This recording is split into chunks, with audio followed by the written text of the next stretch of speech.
After Barcelona loan Araujo to Liverpool, I've been seeing some Barcelona fans. They are like, wow, finally the later got him out of the club. Like, this guy have cost us a lot. But there are some things, you understand? We always talk about his flaws, but there are some things that we don't talk about. You understand? Last season, many times that this guy saved us. His physicality, his strength. Sometimes this guy played striking role. If you can remember very well, there's some matches that this guy we use this guy as a striker and he deliver.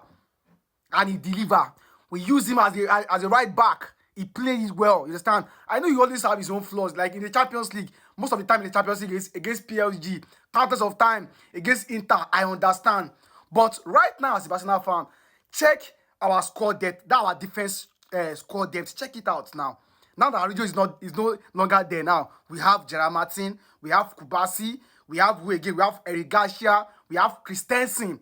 Araujo leaving means that Christensen is going to have much more playing time. Now, take a look at Christensen. Is he a kind of player that we can rely on? Answer this question under the comment section. Is he a kind of player that we can rely on? Because you don't expect Gerard Martin and Kubasi to be in and out throughout the whole season. You understand? There will be some times that, you see, I always talk about this thing. Squad depth. I love squad depth so much. You understand? Most of the time, maybe when you have like 3 players playing same particular position, you understand? And these 3 players are good. You understand? If one is out, if anything can happen. Not even matter of maybe anything can happen. You might just decide that, okay, I don't want to use this one today. Let me make use of the second one or the third option. Do you understand? A lot of Arsenal fans have been saying, they finally get him out of the club, but they've forgotten everything that he did. Like, there are some matches that the only goal that he scored gave us the 3 points last season. I think against Sevilla, the header goal, like the 1-0 away from home. But yeah, we are like, wow, and finally it's like now Araujo leaving the club means that we are going to win the Champions League. You understand? Don't get me wrong. I know. I also watch all those matches against Inter. Even me as a Barcelona fan, I'm not happy.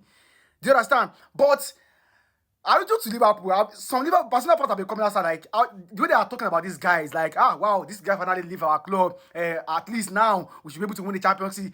Just because he always been the victim. Araujo is not that bad, though.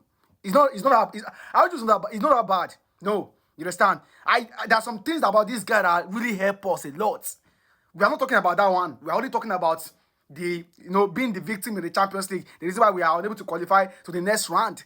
You understand? That was the only thing everybody have been talking about. But we've forgotten this guy. You can use him as a right back.